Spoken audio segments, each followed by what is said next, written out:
بسم اللہ الرحمن الرحیم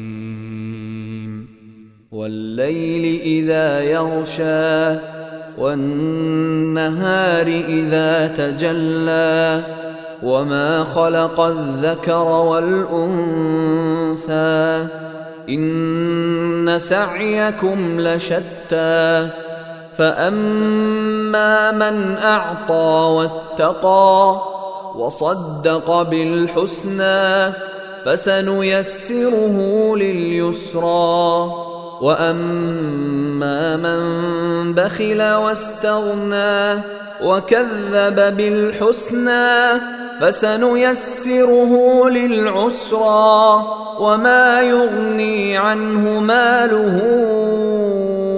إذا تردى إن علينا للهدى وإن لنا للآخرة والأولى فأنذرتكم نارا تلظى لا يصلاها إلا الأشقى الذي كذب وتولى وسيجنبها الأتقى الذي يؤتي ماله يتزكى وما لأحد عنده من نعمة تجزى إلا ابتغاء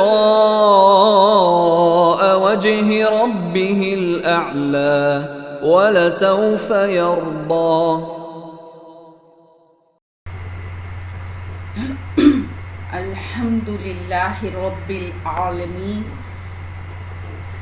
نحمد نصلی علی رسولہ الکریم فاعوذ باللہ السمیع العلیم من حمزہ ونفخہ ونفخہ بسم اللہ الرحمن الرحیم ربی زدنی علما اللہم ربی زدنی علما رب اشرح لی صدری ویسر لی امری واحلل عقدۃ من لسانی یفقهوا قولی اللہم اجعلنا منہم من الذین آمنوا وعملوا الصالحات وتواصوا بالحق وتواصوا بالصبر آمین یا رب العالمین. اللہم افرغ علینا صبرا وتوفنا مسلمین آمین یا رب العالمین.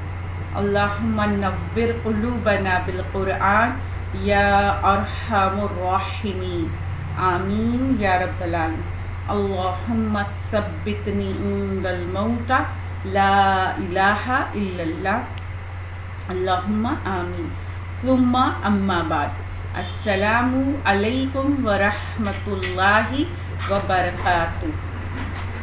تمام طرح کی تعریفیں اس واحد معبود برحق اللہ عز و جل کو لائق و زیبا ہیں جس نے ہمیں مسلمان بنا کر پیدا کیا، اور لاکھوں کروڑوں درود ہو تمام انبیاء اور خاص کر آخری نبی پیغمبر مصطفیٰ صلی اللہ علیہ وسلم پر اور ان کے آل اور ان کی اصحاب پر.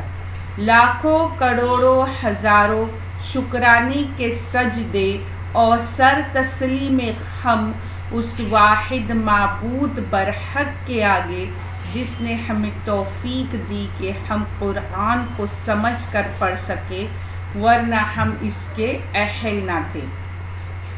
اللہ کے اذن سے آج انشاءاللہ تعالی ہم سورہ اللیل پڑھ رہے ہیں جس کے 7 آیت ہو چکے ہیں. آج پارٹ 2 ہوگا سورہ لیل اور آیت نمبر 8 سے ہوگا.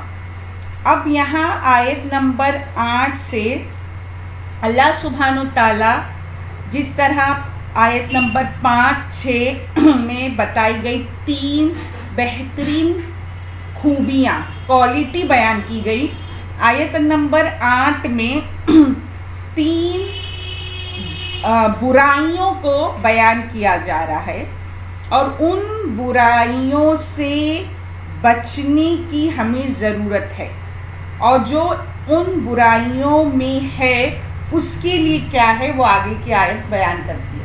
اب جو 3 برائیاں ہیں اس میں سب سے پہلا ورڈ آتا ہے، آیت کا پہلا ورڈ ہے و، اور اما جو، من بخیلا،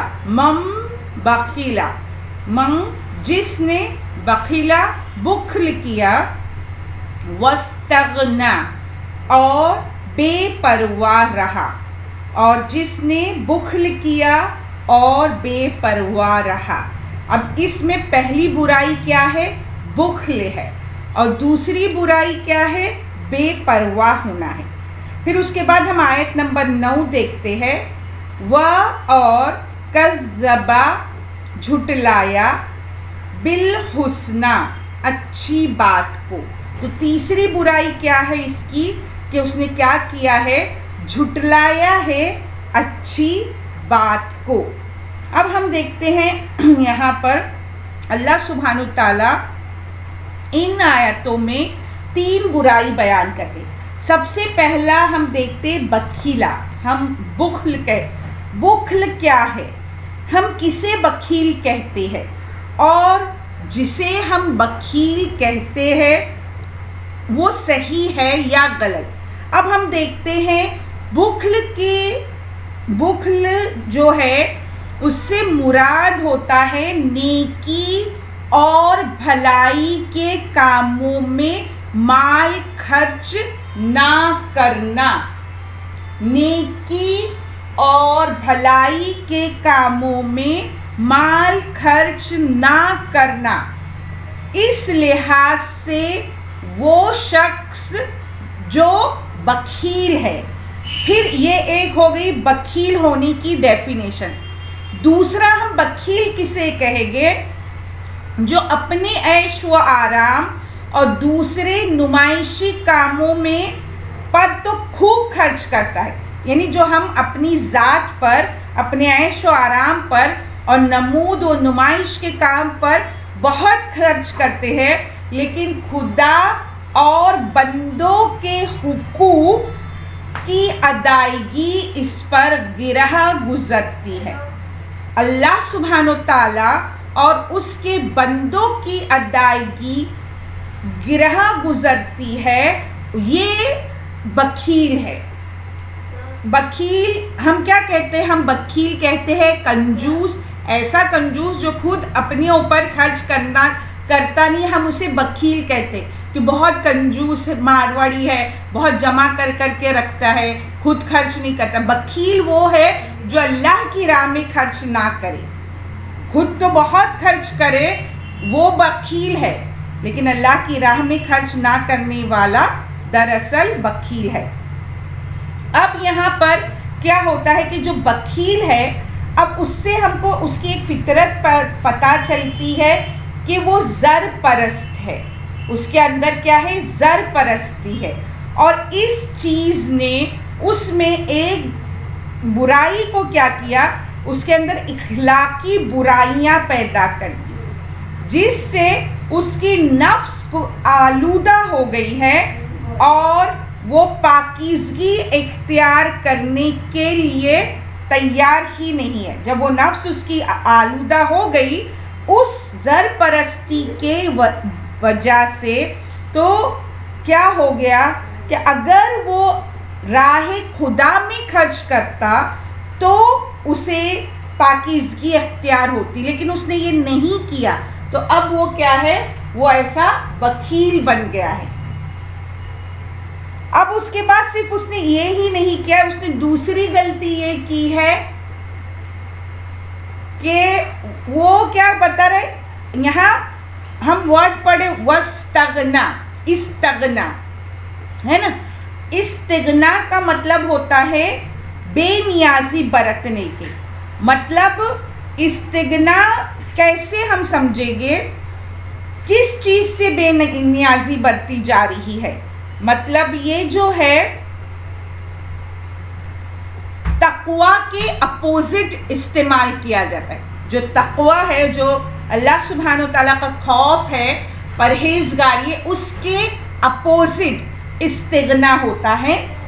اور اگر ہم دیکھیں تو یہ جو بے نیازی ہے وہ مطلب آدمی کس بات خدا اور اس کی ہدایت سے بالکل بے تعلق ہو جائے. مطلب اسے اس بات کی کوئی پرواہ نہ ہو کہ خدا کی خوشنودی کن کاموں سے حاصل ہونی ہے اور خدا کا غضب کس کام سے ٹوٹ پڑے گا.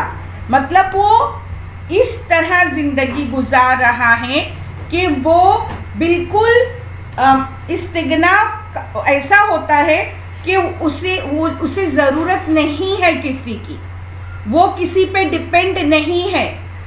آج اگر وہ دولت مند ہے, صاحب حیثیت ہے, تو اس کو کیا لگ رہا ہے یہ سب کچھ میرے اپنے علم کی وجہ سے ہے, میری صلاحیتوں کی بنا پر ہے. تو وہ کیا ہو گیا ہے, آج اسے وہ بے پرواہ ہو گیا ہے.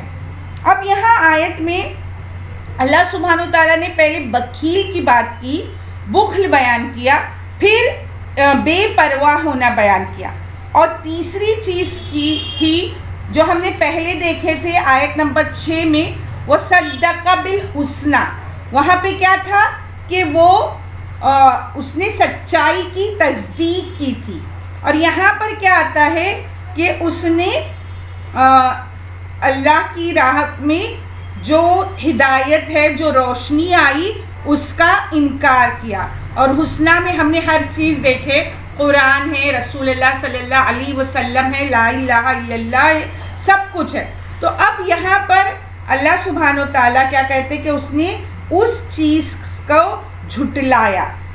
اب ہم کو سیدنا ابن عباس رضی اللہ تعالیٰ عنہما کا ایک قول ملتا ہے کذب بالحسنی کے لیے, کا معنی یہ ہے کہ اس کو یہ یقین نہیں کہ اللہ کی راہ میں جو خرچ کرے گا اللہ اسے اس کا بدلہ دے گا. مطلب وہ جو خرچ کر رہا ہے, یہ ابن عباس رضی اللہ تعالیٰ عنہما کا قول ہے. پھر اس کے بعد ہم کو بخل کرنے کے لیے, بخیل کے لیے حدیث ملتی ہے. بخاری کتاب الزکوٰۃ میں حضرت ابو ہریرہ رضی اللہ تعالیٰ عنہ کہتے ہیں کہ آپ صلی اللہ علیہ وسلم نے فرمایا, ہر صبح 2 فرشتے نازل ہوتے ہیں. ایک یہ کہتا ہے اے اللہ خرچ کرنے والے کو اس کے عوض اور مال دے, اور دوسرا کہتا ہے اے اللہ بخل کرنے والے کے مال کو تلف کر دے. یہ بخیل کے لیے ہم کو حدیث ملتی ہے. پھر اس کے بعد یہاں اللہ سبحانہ تعالیٰ فرماتے ہیں کہ یہ جو شخص ہے جس نے یہ راستہ اختیار کیا ہے, اس کو قرآن میں ایک جگہ پر ان الفاظ میں بیان کیا گیا ہے, وَنُقَلِّبُ أَفْئِدَتَهُمْ وَأَبْصَارَهُمْ, یعنی ہم ان کے دل اور ان کی آنکھیں الٹ دیں گے جس طرح وہ پہلی بار قرآن پر ایمان نہ لائے تھے, اور ہم انہیں ان کی سرکشی میں ہی بہکتے رکھیں گے.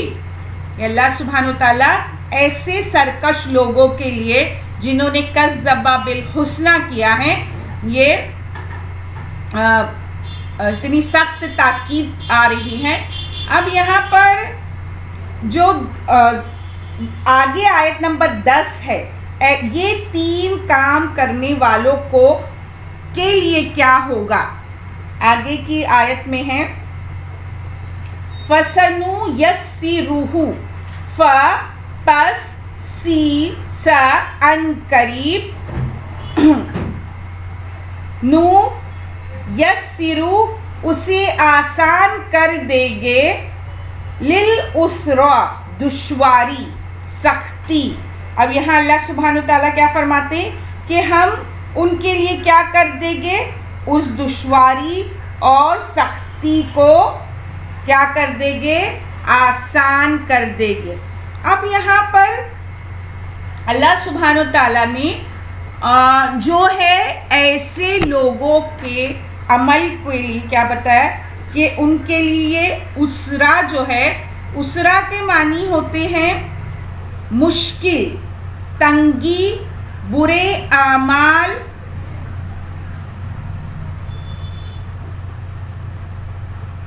اب یہاں جو مشکل ہے، یہ جو تنگی ہے، یہ جو برے اعمال ہے،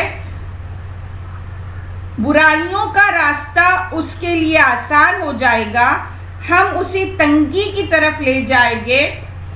ایک ہوتا ہے گھاٹی پر چڑھنا اور ایک ہوتا ہے گھاٹی سے لڑک جانا۔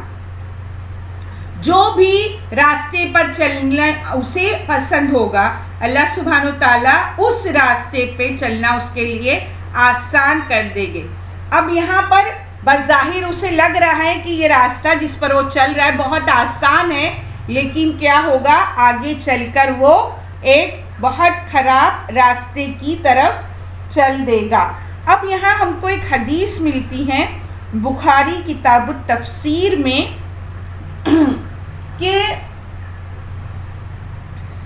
یہاں جو دو راستے بیان کیے گئے، پہلے ہم نے دیکھے، اب یہاں ایک دوسرا راستہ بیان کیا جا رہا ہے۔ تو بخاری کتاب التفسیر میں حدیث ملتی ہے اسرا، جس کو ہم بولے تنگی، ہے نا۔ اللہ سبحانہ وتعالیٰ کیا فرماتے کہ ہم اس کے لیے نافرمانی کا راستہ آسان کر دیں گے، جس سے اس کے لیے خیر و سعادت کے راستے مشکل ہو جائے گی۔ اور قرآن میں بارہا یہ مضمون آیا ہے کہ خیر و رشد کا راستہ اپناتا ہے، اس کے صلے میں اللہ اسے خیر کی توفیق سے نوازتا ہے، اور جو شر و معصیت کو اختیار کرتا ہے اللہ عز و جل اس کو اس کے حال پر چھوڑ دیتا ہے، اور یہ اس تقدیر کے مطابق ہی ہوتا ہے جو اللہ نے اپنے علم سے لکھ رکھی ہے۔ بحوالہ ابن کثیر ہے یہ۔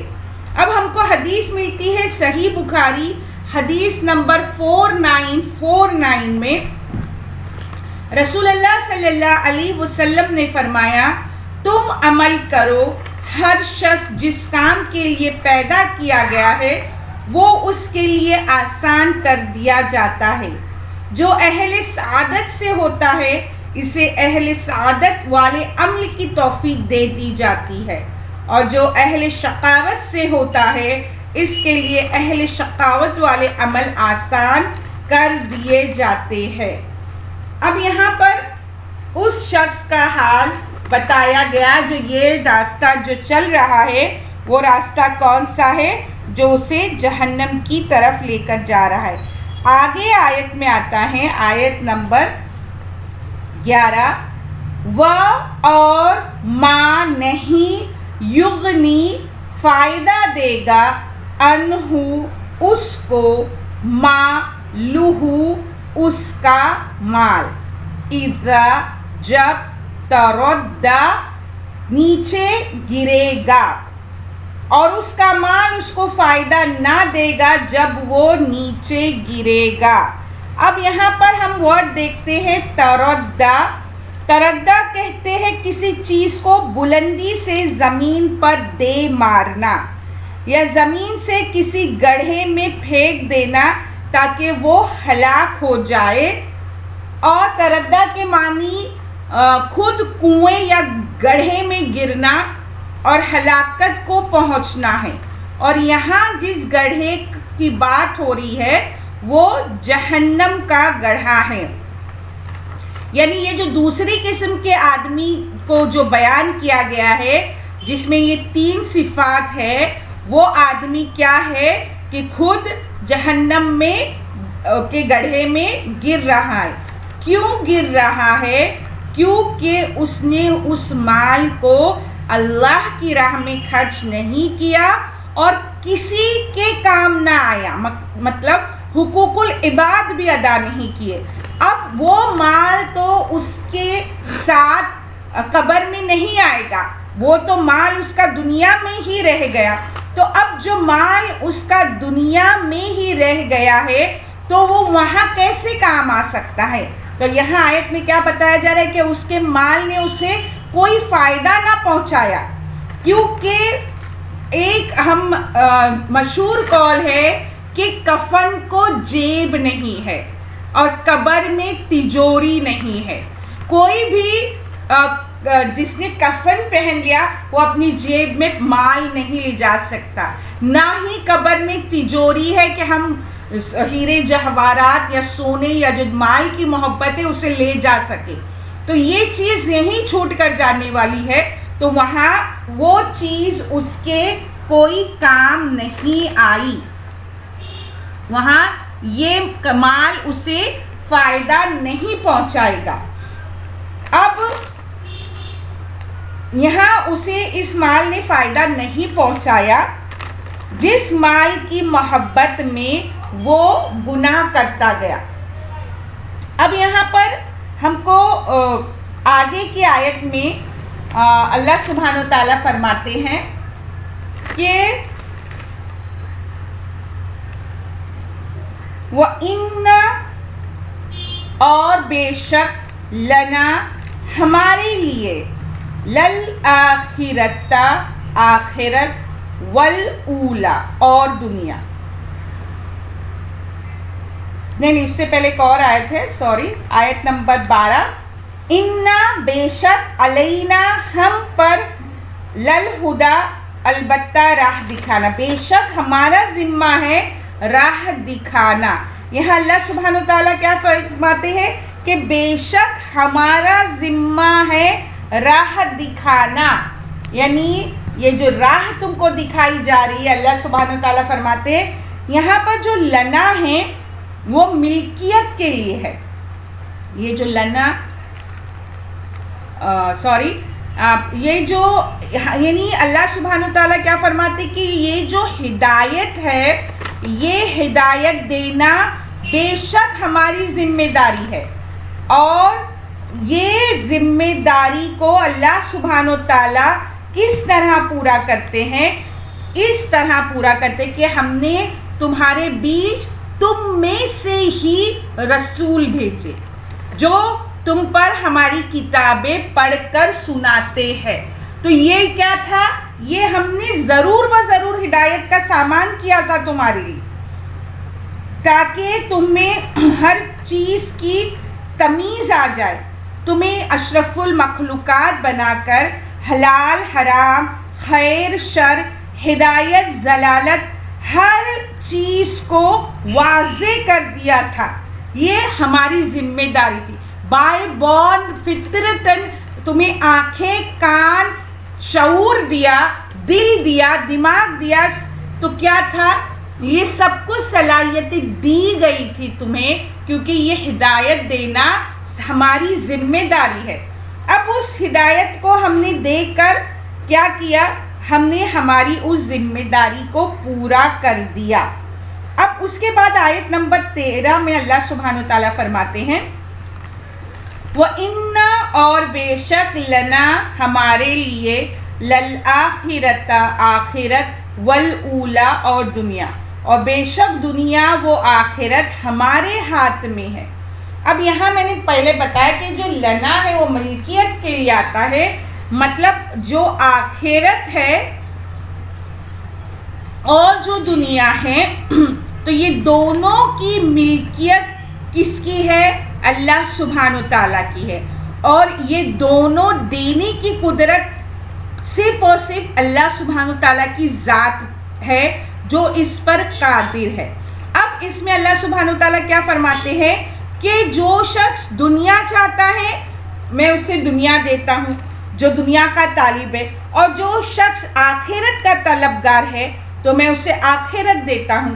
تو اب ہم کیا چاہتے ہیں؟ کیونکہ ہمیں اللہ سبحانہ و تعالیٰ نے تمام ہدایت کے راستے بتا دیے ہیں, اور یہ پورا جو اتھارٹی ہے, پوری جو ملکیت ہے, پوری جو بادشاہت ہے دنیا میں اور آخرت میں.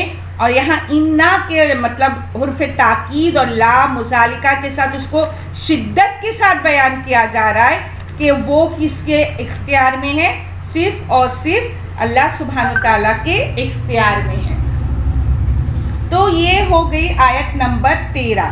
پھر آیت نمبر 14 میں اللہ سبحانہ و تعالیٰ فرماتے فَأَنذَرْتُكُمْ پس انذر ڈرایا تکم میں نے تمہیں پس میں تمہیں ڈراتا ہوں نارن آگ تلظا بھڑکتی ہوئی بس میں تمہیں ڈراتا ہوں بھڑکتی ہوئی آگ سے. اب یہاں اللہ سبحانہ و تعالیٰ کیا فرماتے کہ اس آگ سے تمہیں ڈرایا جا رہا ہے.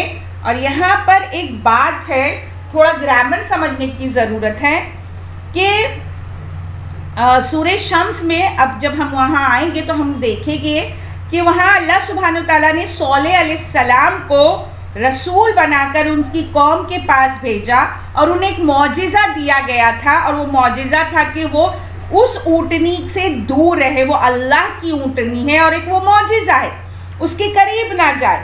اب یہاں پر انہیں صالح علیہ السلام نے ان سے مخاطب تھے اور ان سے کہہ رہے تھے کہ تم اس اونٹنی کو ہاتھ مت لگاؤ اور کچھ. لیکن اس آیت میں اللہ سبحانہ تعالیٰ ڈائریکٹ مخاطب ہے اور انہیں خود کہہ رہے کہ اس بھڑکتی ہوئی آگ سے میں تمہیں ڈراتا ہوں. تو اب یہ جو بات ہے یہاں پر اللہ سبحانہ تعالیٰ نے اس معجزے کو, قرآن کو جو ماننا تھا, اس کے قریب جانا تھا, تو تم نے کیا کیا؟ تم نے اس قرآن کو جھٹلایا. تمہیں اس کے قریب جانا تھا تو تم نے کیا کیا؟ تم اس سے دور ہو گئے. تو یہ جو بدبخت ہوگا, یہ جو شخص ہے, ایسے جو لوگ ہوگے, ایسے کرنے والے ہوگے, وہ ہوگے جو لظہ میں ڈالے جائیں گے. اب یہاں پہ جو لظہ آ رہا ہے وہ جہنم کا ایک نام ہے. جو بھڑکتی ہوئی آگ ہے وہ جہنم کا ایک نام ہے. اس میں اللہ سبحانہ تعالیٰ ایسے اللہ کے معجزے کا انکار کرنے والوں کو داخل کریں گے. پھر اس کے بعد مطلب اللہ سبحانہ تعالیٰ کیا فرماتے کہ پہلے بتایا جا رہا ہے کہ میں ڈرا رہا ہوں تمہیں اس سے, اور پھر ہے لا یصلاھا آیت نمبر 5 نہ داخل ہوگا اس میں, مطلب جہنم میں جو لظہ ہے, الا الاشقا مگر اشقا بدبخت. اس میں صرف بدبخت داخل ہوگا. مطلب جو بدبخت کون داخل ہوگا؟ جس نے اس نعمت کا انکار کیا, وہ بدبخت داخل ہوگا اس لظہ میں, اس بھڑکتی ہوئی آگ میں. اب یہاں پر ہم دیکھتے ہیں کہ یہ جو جہاں دوزخ میں داخل ہونے والا شخص ہے وہ اپنی ان چیزوں کی بدولت داخل ہو رہا ہے جس میں اس نے کیا کیا تھا؟ حق کو ٹھکرا دیا تھا. اس لیے وہ کیا ہوگا؟ اس جگہ داخل ہوگا اس بھڑکتی ہوئی آگ میں. پھر اس کے بعد یہاں پر آگے اب اس نے کیا کیا ہے اللہ سبحانہ وتعالیٰ اور بتاتے ہیں. یہ جو داخل ہونے والا جو شخص ہے اس نے کیا کیا ہے, آیت نمبر 16 میں ہم دیکھتے ہیں اس نے کیا کیا ہے. الذی جس نے کذبا جھٹلایا, وہ تولا اور منہ موڑا. مطلب اس نے کیا کیا؟ جھٹلایا اور منہ موڑا. مطلب وہ جو اشقا ہے اس نے کیا کیا ہے؟ جھٹلایا ہے. مطلب اللہ کی ذات کو, اس کے رسول کو, اس کی کتابوں کو جھٹلایا. اور صرف جھٹلایا ہی نہیں, اس نے کیا کیا؟ منہ موڑا ہے. مطلب دور ہٹ گیا ہے. جس چیز سے قریب ہونے کے لیے کہا گیا تھا اس سے کیا کیا؟ اس نے منہ موڑ لیا ہے. تو اب یہ جو حرکت اس نے کی ہے تو اس کی وجہ سے وہ لظہ میں داخل ہوگا. ہم کو حدیث ملتی ہے مسند احمد میں, جہنم میں صرف شقی لوگ جائیں گے. لوگوں نے پوچھا شقی کون ہے؟ فرمایا جو اطاعت گزار نہ ہو اور نہ خدا کے خوف سے کوئی بدی چھوڑتا ہو۔ مسند احمد میں ہم کو حدیث ملتی ہے، میری ساری امت جنت میں جائے گی سوائے ان کے جو انکار کرے۔ لوگوں نے پوچھا انکاری کون ہے؟ فرمایا جو میری اطاعت کرے وہ جنت میں گیا اور جس نے میری نافرمانی کی اس نے انکار کر دیا۔ اب یہاں پر جو ہمیں بار بار بتایا جاتا ہے کہ جہنم مطلب جو لظہ ہے اس کے بارے میں ہم کو حدیث ملتی ہے کہ مسند احمد میں ہے کہ حضرت نعمان بن بشیر رضی اللہ تعالی عنہ نے اپنے خطبے میں فرمایا کہ رسول اللہ صلی اللہ علیہ وسلم سے میں نے خطبے کی حالت میں سنا ہے، آپ صلی اللہ علیہ وسلم بہت بلند آواز سے فرما رہے تھے، یہاں تک کہ اس جگہ سے بازار تک آواز پہنچے اور بار بار فرماتے جاتے تھے، لوگوں میں تمہیں جہنم کی آنکھ سے ڈرا چکا، لوگوں میں تمہیں جہنم کی آنکھ سے ڈرا رہا ہوں، بار بار یہ فرما رہے تھے یہاں تک کہ چادر مبارک کندھوں سے سرک کر پیروں میں گر پڑی۔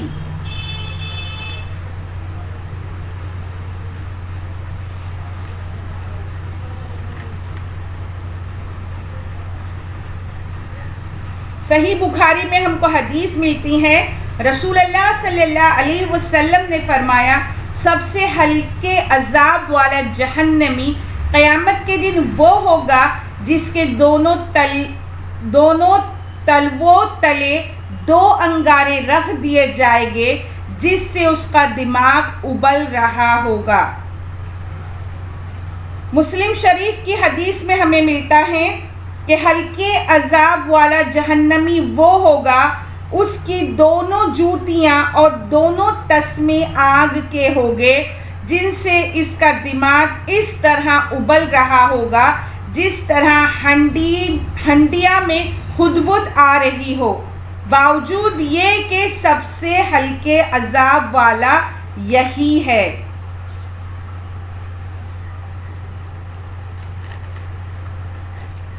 جہنم صرف وہی لوگوں کو گھیر رکھے گی اور انہیں بدترین عذاب دیے جائیں گے جو بدبخت تر ہوگے، جن کے دل میں تکذیب ہو اور جس سے اسلام پر عمل نہ ہو۔ اللہم لا تجعلنا منہم، اللہم لا تجعلنا منہم، اللہم لا تجعلنا منہم۔ تو ہم کو یہاں ان سات سے زیادہ آیتیں ہو گئی ہے، 8-9 ہو گئی ہے، کیونکہ یہ ایک پورا پیسج جو تھا، ایک پورا مضمون جو تھا آیت نمبر 8 سے لے کے آیت نمبر 16 تک، یہ تھا بدبخت شخص کا کردار، جو عمل وہ دنیا میں کرتا تھا اور جس کے عمل کی وجہ سے اسے جو سزا ملنے والی ہے لظہ میں، تو وہ جو ہے اس کا انجام تھا۔ تو یہاں تک یہ آیتیں ختم ہوئی ہیں۔ تو اللہ سبحانہ و تعالیٰ سے دعا ہے کہ ہمیں ایسے بدترین اعمال سے بچائے، بخل سے، استغنا سے، بے پرواہی سے، سچائی کو جھٹلانے سے، حقیقت سے منہ موڑنے سے، ایسے تمام خرابیاں جو ان آیاتوں میں ہیں، اللہ سبحانہ و تعالیٰ ان سے ہمیں دور رکھے، اور جو ان کی سزائیں ہیں اللہ سبحانہ و تعالیٰ ان سے ہمیں بچائے، اپنی پناہ اور اپنے حفظ و امان میں رکھے۔ آیت نمبر 17 سے آیت نمبر 21 تک ایک دوسرا پیسج شروع ہو رہا ہے، کیونکہ قرآن میں پیراگراف نہیں ہے، لیکن اس کے مضمون جب ہم پڑھتے ہیں تو وہ ایک سینس ہوتا ہے، ایک اس میں ترتیب ہوتی ہے۔ تو یہ جو آخری پارٹ ہے انشاءاللہ تعالی وہ ہم کل کریں گے۔ اب یہاں پر یہ آیت کی تفسیر کمپلیٹ ہوتی ہے، اور اللہ سبحانہ تعالیٰ سے دعا ہے کہ وہ ہمیں بولنے سے زیادہ عمل کرنے کی توفیق عطا فرمائے، قول اور فعل کے تضاد سے بچائے، اور ہمیں قرآن کی آیتوں کو اس کے صحیح مفہوم اور معنی کے ساتھ سمجھ کر اس کے مطابق زندگی میں عمل کرنے کی توفیق عطا فرمائے. آمین یا رب العالمین. وآخر الدعوانا الحمدللہ رب العالمین. السلام علیکم ورحمۃ اللہ وبرکاتہ. بسم اللہ الرحمن الرحیم. سبحانک اللہم نشہد ان لا الہ الا انت نستغفرک ونتوب الیک. سبحان ربک رب العزت عما یصفون وسلام علی المرسلین والحمد للہ رب العالمین برحمتک یا ارحم الراحمین. بسم اللہ الرحمن الرحیم. ربنا تقبل منا انک انت السمیع العلیم وتب علینا انک انت التواب الرحیم. بسم اللہ الرحمن الرحیم. والعصر ان الانسان لفی خسر الا الذین آمنوا وعملوا الصالحات وتواصوا بالحق وتواصوا بالصبر. آمین یا رب العالمین.